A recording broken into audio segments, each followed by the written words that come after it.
Bonjour, je m'appelle Emmanuel Adler, je suis chercheur associé au LESU, docteur ingénieur, spécialiste de la gestion des eaux et des déchets, principalement les déchets organiques.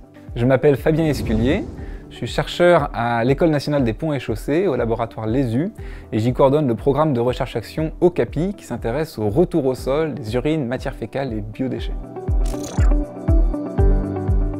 L'ouvrage est né après une première recherche qui a donné lieu à un doctorat à l'École des ponts sur la gestion des eaux usées et des excrétas.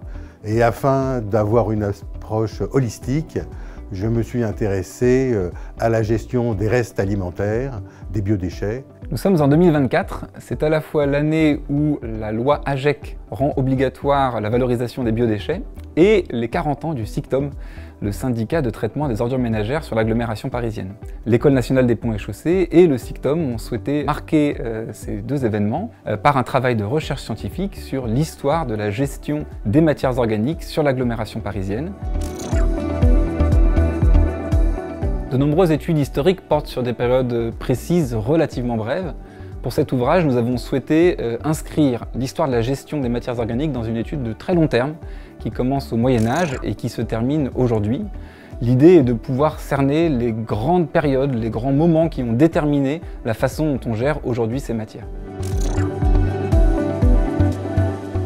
Les sociétés occidentales se sont principalement développées avec une économie linéaire, de prélèvement de ressources, consommation et très faible valorisation ensuite des matières une fois qu'elles ont été utilisées. En ce qui concerne les déchets organiques, les enjeux pour l'avenir sont principalement d'abord la sobriété, le fait de ne pas produire des déchets, et ensuite, quand ces déchets sont obligatoires, de les valoriser, et pour les matières organiques, principalement la valeur nutritive en agriculture par le retour au sol.